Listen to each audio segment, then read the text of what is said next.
andropausa e longevidade, como identificar, tratar e ter qualidade de vida. É sobre esse assunto que nós vamos falar agora com o urologista, Dr. Mário Maciel Júnior. Bom dia. Bom dia, Regiane. Bom dia a todos os ouvintes. Que alegria recebê-lo. Quero já parabenizá-lo aqui pelo Dia do Médico hoje, né? Que Deus continue abençoando o seu trabalho, que eu sei que você faz com tanta dedicação, que ele acompanha nas redes sociais, né? Então, feliz Dia do Médico para o senhor. Obrigado pelas palavras, pelo carinho, Regiane. Receba as nossas homenagens. Doutor, hoje nós escolhemos um assunto bem específico, né? Sobre a saúde masculina, que é a sua área que você mais trabalha, né? Mas explica pra gente, o que é a andropausa? É um assunto conhecido? Como é que tá aí? De certa forma, Regiane, realmente é um assunto muito providencial que você colocou aqui na temática do dia de hoje. Na verdade, esse nome andropausa não é mais utilizado dentro da nossa especialidade urológica. E eu explico. Hoje o que nós temos é o DAEM. D-A-E-M, DAEM. Distúrbio androgênico do envelhecimento masculino. Mas, resumindo em miúdas palavras, o que vem a ser isso? É um déficit hormonal que os homens começam a ter em uma determinada época das suas vidas, que isso pode impactar em alguns sintomas. Então, na verdade, é isso. É esse declínio hormonal no homem. Então, por que diferencia das mulheres que é a chamada menopausa? Porque nem todos os homens vão desenvolver os sintomas relacionados ao déficit hormonal. O homem pode ter o seu declínio, mas não necessariamente ele pode ter a manifestação clínica do déficit. Já as mulheres não, elas entram numa determinada idade e há uma falência, sim, da função ovariana que produz os seus hormônios. Ou seja, nós não temos como fugir, quase que uma... Exatamente. E os homens tem uns que vão desenvolver, né, esse déficit será maior, né, a ponto de afetar a vida, ou não? Ou não, exatamente. Por isso que muda essa questão da andropausa e menopausa no... E aí a natureza, né, interessante já deixa nós mulheres quesito. Mais uma vez em... Não, mas vocês têm outras peculiaridades, vocês são especiais. Doutor, e como é que o homem reconhece, né, que está nessa fase, né, com esse déficit, né, hormonal aí? Isso, nos homens que acontece, né? Começa a partir de quantos anos essa queda hormonal? Quais são os sintomas, né, mais comuns? Sensacional a pergunta. Os estudos mostram que em torno de no máximo 7 a 10% dos homens, a partir dos 40 anos de idade, pode começar a ter um déficit hormonal. Repito, mas às vezes não necessariamente ele tem a sintomatologia, que eu já explico também quais são os eventuais sintomas. Mas a partir dos 60 anos de idade, 20 a 30% dos homens podem ter, então, também esse DAEM. Gostei do podem, né? Exatamente, porque a gente tem que tomar muito cuidado. Porque a gente não está aqui estigmatizando, colocando um carimbo. Exato, ou seja, que a partir dos 40 anos isso vai acontecer, ou a partir dos 60, né? Então, muito cuidado com relação a isso. E quais são, então, as manifestações, Regiane? Repito, isso até é para ajudar, né, que talvez o nosso ouvinte esteja, né, passando por essa queda hormonal e nem saiba que né, devido a essa queda hormonal. E aí você tocou num ponto muito interessante, que às vezes o homem está irritadiço, está com insônia, está com falta de memória, ou está com esquecimento, está achando que está mais fraco.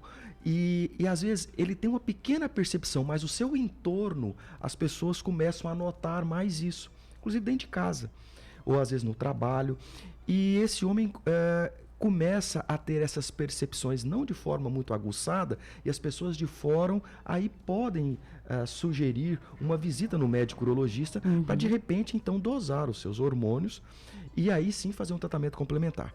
Mas outra coisa também que leva muitos homens a impactar, e aí sim ele procura pelas próprias pernas um apoio, é o déficit da libido, da performance íntima, da questão do ejaculado.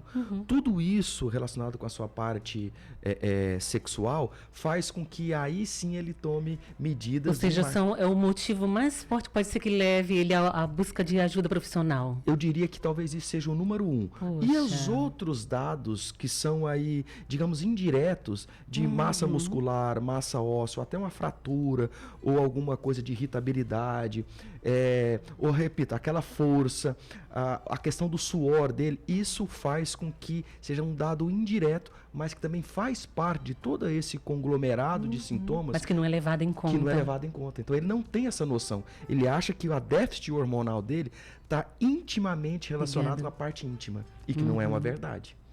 Isso pode até também estar cometendo, mas às vezes a irritabilidade dele está maior do que a parte íntima, né? E às vezes você ajustando essa parte hormonal, há um acordo nesse eixo completo e esse homem começa a ter uma performance, seja na parte íntima, seja na parte laboral, seja também na parte cognitiva, no seu sono. Ou seja, tudo isso começa a melhorar com um simples detalhe de dosagem do hormônio e ajuste desse hormônio. Perfeito. Isso aí tem uma interferência cultural, né, na questão da relacionar a saúde do homem só relacionado com a, né, sua parte íntima também, né?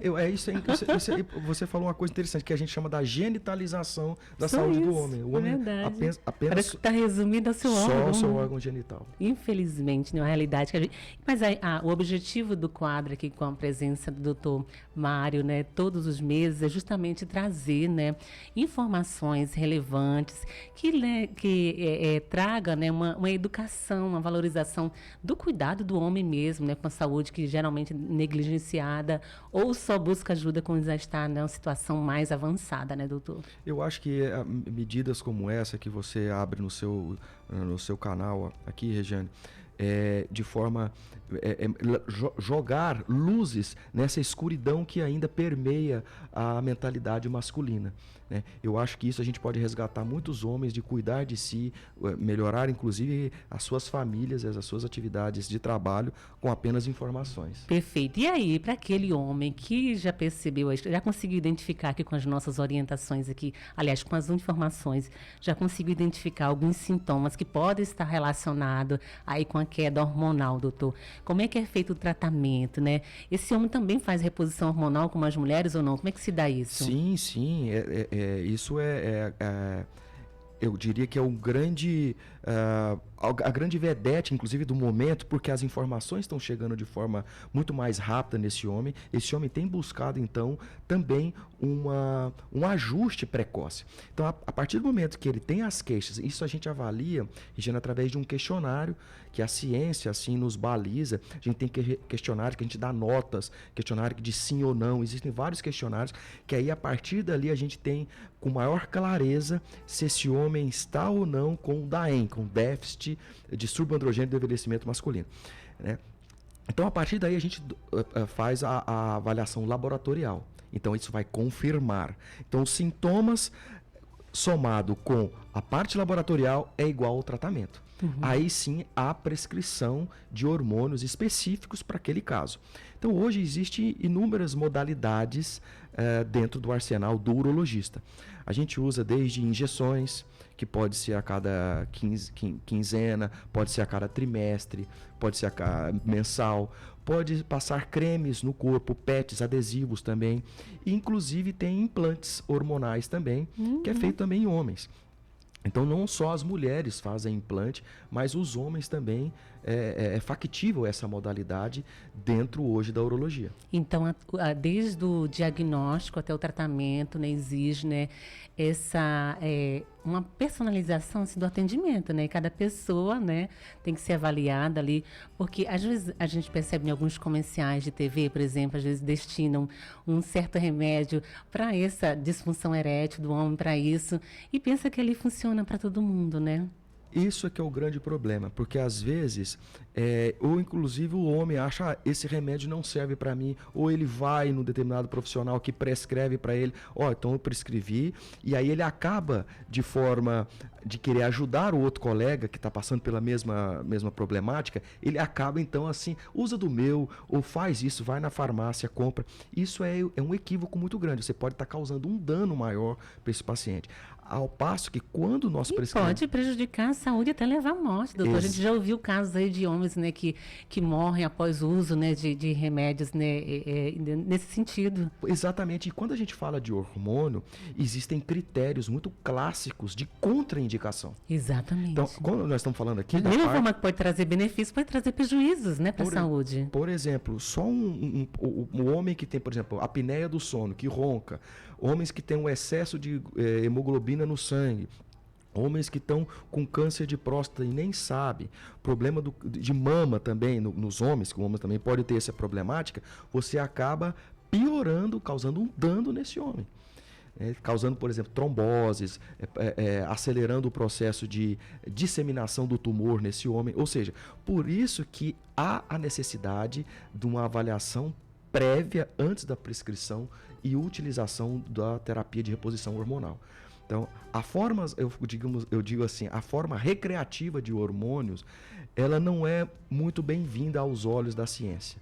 A gente tem que tomar muita parcimônia, respeito, cada um tem os seus princípios de estar utilizando ou não, os seus propósitos aí, mas do ponto de vista do corpo, há toda uma desarmonia. A gente, quando faz uma reposição hormonal, a gente não está só alterando ou otimizando um hormônio, ele acaba impactando em outros ciclos da cascata hormonal sistêmica do nosso corpo. Ou seja, a gente não está buscando tratar um sintoma, né? Ali buscando a causa daquele desequilíbrio, né, do corpo. Exatamente. Perfeito. Nós estamos conversando aqui com o urologista, doutor Mário Maciel Júnior, falando sobre saúde masculina, doutor. E para finalizar esse nosso bate-papo aqui, quais são as orientações que o senhor deixa para o nosso ouvinte que tenha, né, identificado algum sintoma aí desse DAEM, que é distúrbio androgênico do envelhecimento masculino. Exatamente, né? O que fazer aí para ter qualidade de vida? É possível? Sim,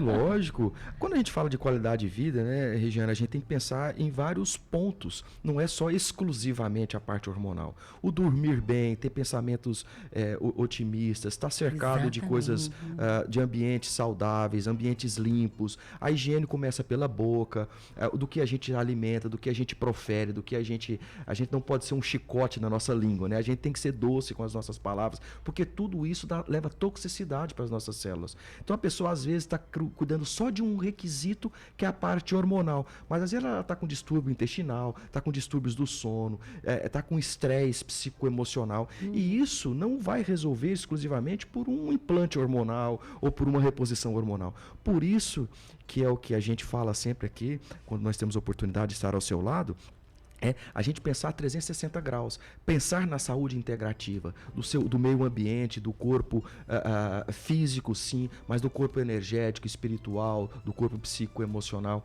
Isso é de fundamental importância para que haja, então, um alinhamento, uma integridade e há, então, uma performance mais saudável em qualquer requisito que esse homem venha buscar. Perfeito. Então, eu quero agradecer sua presença. Tenho certeza que as suas palavras chegaram aí até o nosso ouvinte, né? Temos muitos homens que ouvem nosso programa e aí a sua mensagem, com certeza, né, chegou, né, até eles aí, que é com o objetivo, né, de chamar mesmo para o cuidado. Cuidado, que é importante. Perfeito. Obrigada mais uma vez pela presença e até mês que vem. Com a bênção de Deus. Obrigada, doutor Mário, pela